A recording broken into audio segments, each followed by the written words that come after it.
Thanks very much, Al.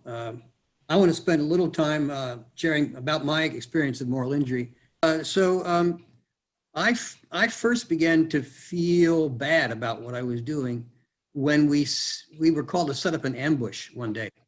I was in the naval forces, and usually most of our combat was on board. In my case, on board a wooden junk or a fiberglass runabout. And I didn't figure in the Navy I'd ever have any opportunity to go ashore. I was wrong. We got trained in the infantry. We got trained with small arms. We got trained with hand grenades, and just like an infantry person. So, and we were taught how to avoid ambushes and how to set them up. So, one day we were going to a spit of land and to ambush some guerrillas that had been spied in the area, and they were occupying a bunker at the end of the spit.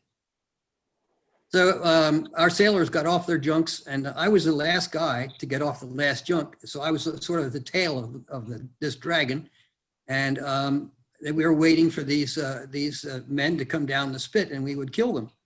And as I waited, I didn't feel right about that because it felt like murder.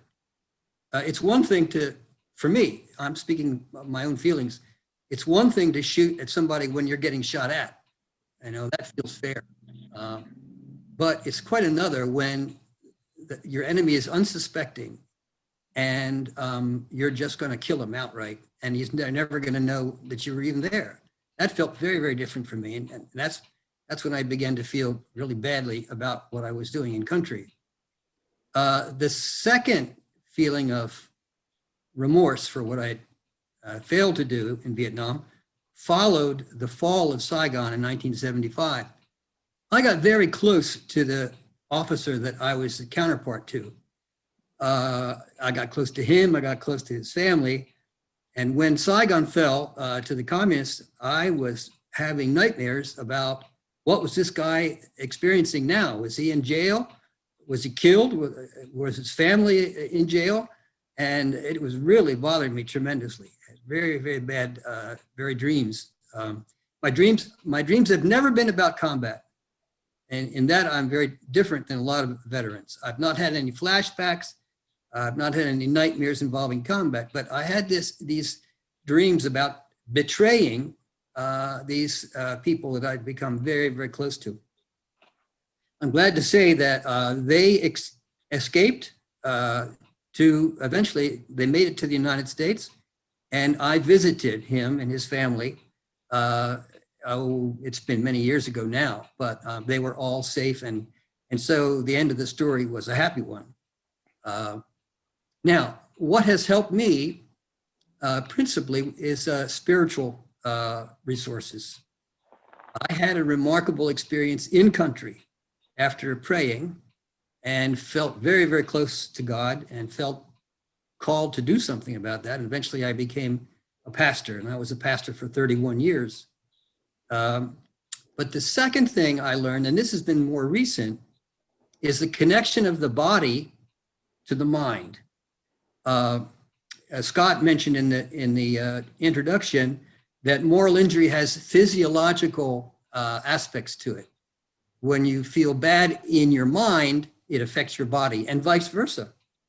So I learned that if you practice deep breathing meditation on a daily basis, it can help your mind. And I started to do that. And I've been practicing now for 3 years. And my wife has been practicing daily meditation in the morning, deep breathing meditation, for 2 years. And it's good for you. It makes you feel calmer, and it makes you feel actually more joyful. So that's been quite a remarkable finding, and I'm trying to promote that amongst others. So maybe some of the others vets might share what's worked for them over the years to heal from both post-traumatic stress and moral injury. I'll just throw it open. Hey, Tom, may I just interject for a quick second before we answer that question? I just want to make a couple observations to keep the boys up to date with some of the thoughts. One is that we're all sitting here having this conversation online in the year 2020. And I met Tom and I met Al Mills without knowing your history. I didn't, I had to learn that you were both veterans. And I have seen, Al Mills is out doing wonderful things, always so is Tom. I just wanted to point out that there's life after, and that the wonderful things that you are all doing in the community, I would not know of the pain that you had gone through or the service that you had gone through. And so I think sometimes these guys might feel that that there's no end of this tunnel. But here we are at the end of a tunnel and able to talk back. I also wanted to mention that the courage, that when I believe it was maybe Brett was talking about, that you might get killed and you might have to kill somebody. The amount of courage to walk into a situation like that is stunning. But what I've already learned today is the amount of courage to walk out of that situation might even be more valiant. And so I'm at awe here with what I'm hearing, and just so grateful. And before we talk about how you are treating it necessarily, could we ask, how did it manifest in your life? We heard a little bit from Tom. He said some nightmares, but what are ways that this moral injury started appearing in your everyday life, so that you knew that something might be off skew or needed to be looked at? I see Al shaking his head. Yes, and for me, it started with flashbacks. It started with the sounds of my own son crying. When I came back, when I got out of service, I had a son about a year later, and it started then. And when my son would cry, that sound would remind me of babies in Iraq crying, where some that I know were killed, and just the screams, it would bother. So when my son cried, that instantly would take me back. Kind of like the smell when my grandmother was cooking, and you walk in the house and you smell that pineapple upside down cake, and oh, grandma's cooking. It was kind of like that sound and it was could be just a regular cry. But when my son would cry, it would take me back till that moment, and I would kind of have a flashback, and I would sometimes be just stuck in my place. And it came onto me gradually like that. And then next thing I know, I'm sitting at a light, I'm sitting at a stoplight, and I'm thinking, I remember crossing the bridge, and that bomb went over at the bridge. So then it became every time before I crossed the bridge, remember that bomb went over, went off after we crossed that bridge. So when we crossed the bridge, I would think about it every time I crossed the bridge. And it would be like an internal battle, like, should I drive over it fast? Should I not go over? Let's find another way around. Let's not go over the bridge kind of day. And it just came onto me eventually day by day, and it became more and more. And before I know it, I was working with probation, so I was able to carry my weapon, and I was carrying my gun with me in places that I didn't need to. And then that's where it said to me, I got to get some help, So that's the way it helped for me. And it was, like I said, it's been really it came on gradual. It was little things, and then blood doesn't work for me. Like even in the groceries, I don't eat meat, but I try to stay away even from that meat section in the supermarket. I don't want to see blood. I don't want to smell blood. I don't want to go where they're cutting the meat up. I want to stay away from the deli. The smell will do something to me. And when I was in Iraq, they were burning the oil field. So that smell of things burning bothers me. So it was little things like that kind of triggered mine. Yeah. Thanks. Good question. Thanks for asking. Thank you, Al. Anyone else want? Lighting up there for a minute. Brett, you got something to throw in here? Well, my situation is different. And I think, let me explain why I think it was different. I don't believe that I had any awakening moment, had any traumatic crossroads after I got back from Vietnam. And the reason for that was pretty simple. When I signed up, I knew what I was getting into, although I did not know the enormity of it. I was able to accept the fact that war is not good. And yet I had committed to be in that place at that time, I recognized, or I went through a mental process where I said, okay, this has the potential for being bad. And it turned out, yes, that was the case. It had the potential for being not just bad, but very bad. And so I went through a process of rationalizing what I was doing and the potential negatives that were part of that enlistment, that process. What I was not prepared for was the unexpected. And from time to time, something would happen to me that would trigger a recollection. I don't consider that to be, the term post-traumatic stress disorder, PTSD, somehow I was able to disconnect, and I don't know. I don't feel that I ever experienced that PTSD. I know from time to time I've been bothered by unexpected recollections, but that's part of life. You got to understand that you get up in the morning, and inside yourself you have the potential for good and you have the potential for bad. The choices you make during the day will determine whether or not you exercise the evil inside you or whether you exercise the good that's inside you. And you have to make a commitment to every day to make choices that put you in the right direction. And if you can commit to that, I think whatever negative experiences that you have had in the past can be contained in a box someplace that can be held in check so that they don't disrupt you. Now, again, my experience is different from that others have experienced, and I honor that. But I guess the point I'm trying to make is when you commit to a military enlistment, do so with your eyes open. Know that there's going to be good, there's going to be bad. And when you finish that obligation, that commitment, conduct the rest of your day with the same eyes wide open approach. You have the potential to do good in your day. You have the potential to do bad in your day. It's up to you. Make the choice when you first get up and say, I might not be perfect. I know there's bad inside me, but I'm going to do everything I can to make choices to push me in the good direction and away from the bad direction. So again, my situation, my experience from my time in Vietnam has impacted me differently from that of other people. And you know, I respect what they're having to struggle with, and I hope they understand the way I've been dealing with it. Thank you. Tom, you're muted there, sir.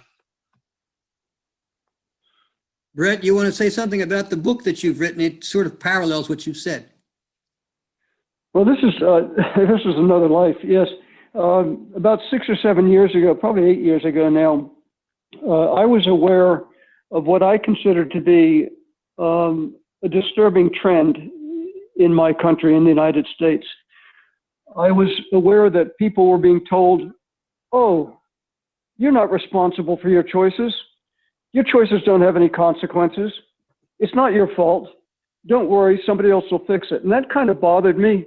It was a trend that I thought was potentially dangerous. So I wrote a book. It was a workbook designed to encourage people to make positive choices, to make smart choices. And I wrote a beta version of it and showed it to a couple of people that were successful, people I respected. And I kept hearing the same thing. They said, Brett, it's a great idea, but can you do an inmate version? Or somebody would say, Brett, great idea. Can you do a youth version? Or can you do a faith-based version? And it meant that over time, I developed 6 different versions of the original workbook. It's a simple workbook. It basically takes the 26 letters of the alphabet and it assigns a responsibility word to each letter. For example, the letter D, I'm responsible for my debts. Okay, I write a little bit about that on the left page, and I leave the right page blank so that the user of the workbook can write his own thoughts, put his own ideas down.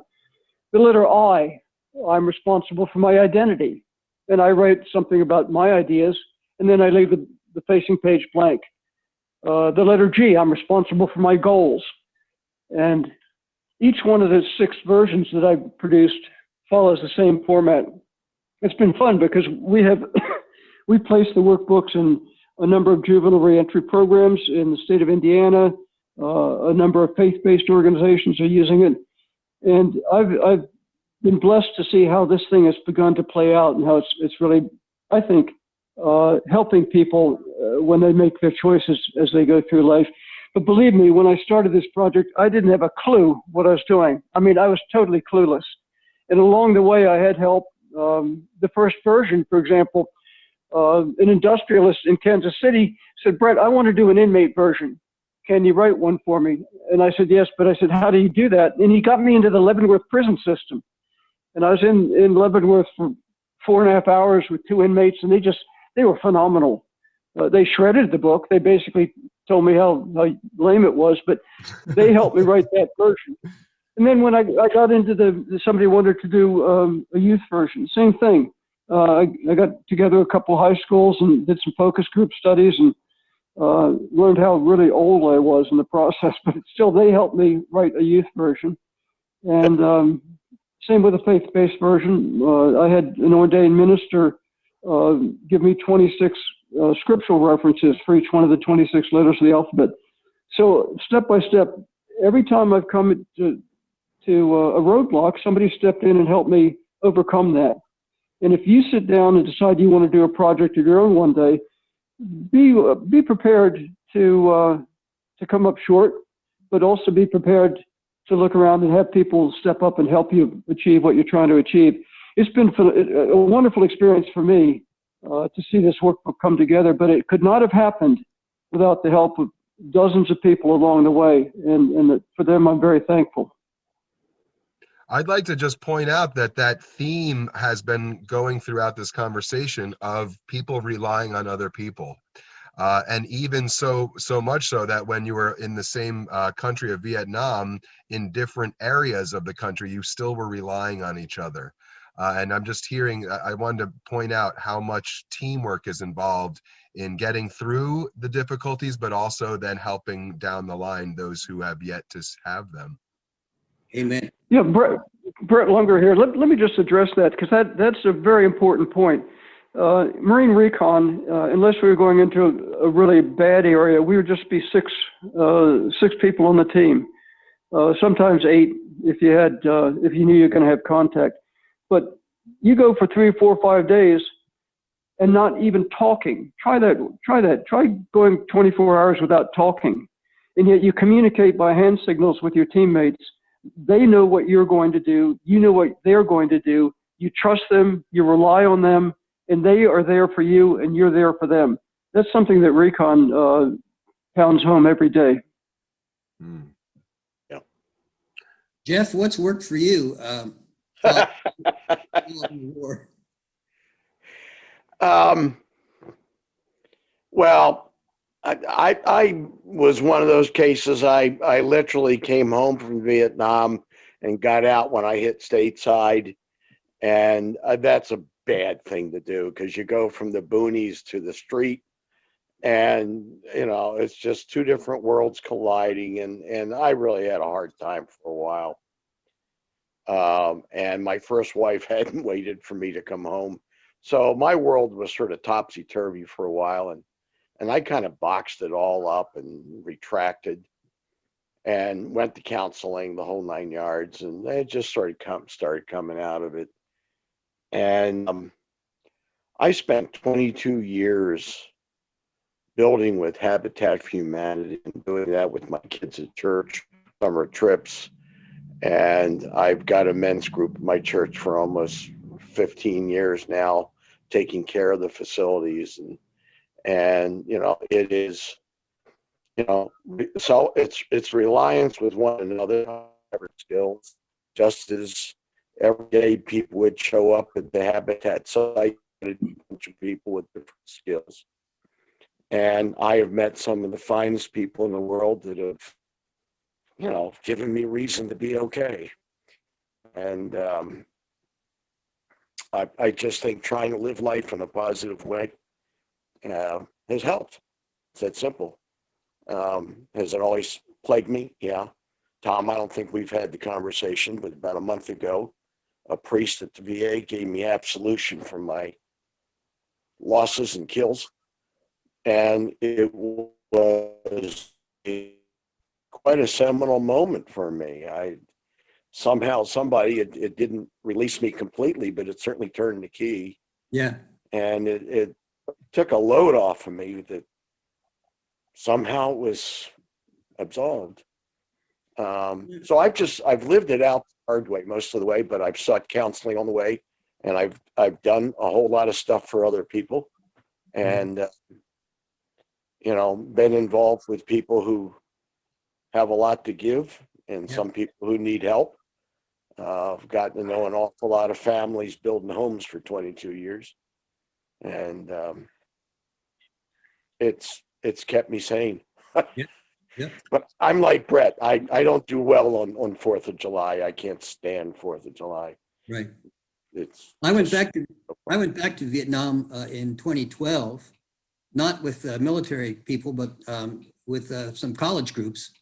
Yeah. And I was doing quite well with no, remembrances until I visited, and it was near Saigon, or Ho Chi Minh City, as it's now called. Yeah.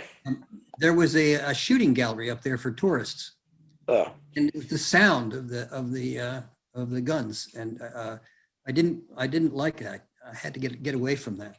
Yeah. Well, I was a lifetime hunter. I grew up as a little kid learning to go to the field. I can't hunt anymore. I don't do it. And I was out in the woods most of my life, and I was back here probably 3 years when I was one of the early PAs in this country, and I had a gal that I was dating in PA school, and she said, "Let's go to North Georgia and camp out." And I will tell you that weekend I was on edge the whole time, because I was waiting to find somebody lurking up the trail or holding an ambush. I mean, and I can take a walk in the woods now and not really feel that, but there's still a little back there. I used to live out in Falkland Heights in the woods, and when I got back from Vietnam, I love to walk in the woods, but it was very difficult, as you were just expressing. It was difficult to do that. So I would go into the woods like about 20 yards, and I'd start to feel spooked, and I'd walk out quickly. And then the next day I would walk maybe 25 yards into the woods. Yeah. And, I kept that up until I desensitized myself. Yeah. I'd like to point out another thing that I'm seeing in common amongst all four of our speakers today, is that all of you are involved in service of some sort. And what's interesting is that the military is called service, as Brett, I think, pointed out. But, service is being a pastor, service is being a politician, service is building houses for humanity, service is writing workbooks for people who are in jail or incarcerated. So I think maybe a theme that's coming out here is that, I think might have been Brett again who was talking about that all of us have inherently a choice to make. Are we going to be of service of evil or of service of good today? And what I'm seeing is that the choice, once you decide to make that choice, a real great way to see through being a person of good is through connecting with service of some sort. And what's also great is that there's 4 different versions of service here. And Dr. Cuff, who I know is listening on the line, she and I are both in a Lions Club, which is the world's largest service organization. And so I just want to make sure that when we're thinking about things that we might do that make us feel bad, there are things we can do every day that counter that to make us feel good. And I sometimes call it corrective action, karma recovery, what do you want to call it? But if you can stack the numbers, that by the end of your life, you have done so many wonderful things it will outweigh in your heart maybe some of the other things, or at least you will know that you have contributed things that you feel really great about to counter those things that you might be questioning. Your point is very well taken. When we organized the Interfaith Veterans Workgroup, we wondered what should we call ourselves. We started because the suicide rate amongst veterans was so high. At that time, about 22 veterans each day in the country would kill themselves. And that's horrible. And we wanted to do something about that. And we all agreed that one thing that would help would be to encourage a service, to encourage each person to seek some way in the community to give one's time and skills to something positive. And that's why we call ourselves a work group. And we call ourselves Interfaith because so much of the battles today, certainly since the Gulf Wars, are between people of different religions. And we wanted to be a model of interfaith cooperation. I had planned to have a fifth veteran with us today. His name was Umar Hassan El. He had a different name coming up in West Center City, Wilmington. He grew up as a Baptist, but converted to Islam after his Vietnam service. And he converted because he found that Islam was his way of serving. And he eventually became an imam. Unfortunately, he contracted the COVID virus and died, I would say less than a week ago. He would have been a wonderful input to this gathering today. But yet, service and also a spiritual dimension to one's life, however that gets worked out, It might not even be religious. It might simply be something very, very deep and very individual, but spiritual, yes. Yeah. I wanted to mention, go ahead, please, Jeff. Yeah. Yeah, I got to tell you, when you're having a bad personal day, and as a Stephen minister, you have to go out and deal with somebody else who is under crisis, it certainly changes your perspective for the moment. I don't want to diminish anybody's experiences in any part of life, but the stories that we've already heard today are so out of my comfort zone. It has just made me realize how small some of the challenges I thought were in my life, how small they really are. I guess we've said about. I think, is Al saying something there? You're muted, my friend. And I was going to say, I know for me, it's changed me where I don't want to kill anything anymore. My wife can cry, there's a spider in the house. I'm going to go get that spider, grab it in the neck and carry it outside. I don't want to kill anything. And that's my promise I made to my God. I'm not going to kill anything. I'm not going to step on the ant if I can help it. I don't want to do it anymore. I want to give life. That's my goal for my remaining years. I will not purposely kill anything right now. So ladybugs, everything gets a pass in my house right now. I'm not killing anything. So. Yeah. I love that. Yeah.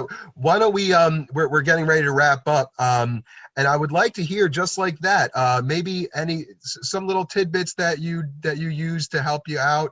So in case any of these guys might be feeling down about anything, just simple activities or ways to look at something that might give them a little bit of something to look forward to. Writing and staying positive and surround yourself with positive people.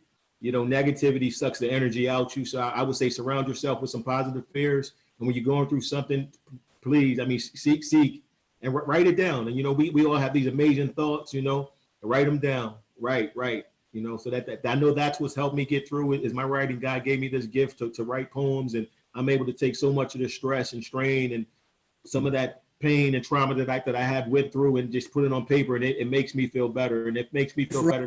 Your thing, express yourself through art, through drawing, or through clay, or some other means. The arts have been very helpful to me. And Tom's a great photographer, by the way, and continues to grow in that field. How about you, Jeff? Any things that you do to? Well, I manage to stay busy. I'm retired, but I stay busy. And that kind of, I mean, for instance, our church just purchased a house adjacent to our property, which will be used for people in transition. We already have two houses on the property, and we've spent a lot of time. Today was turnover day, and we've spent a lot of time getting that house ready for occupation and dragging in beds and setting them up and making them up and dragging in furniture. And There's a common theme here. I think each one of the four of us recognizes that we do not know how much time we have left on this planet. nope. You get up in the morning, you do not know whether this day is going to be your last day. And for that reason, I think each one of us is motivated to make the most of what we do have.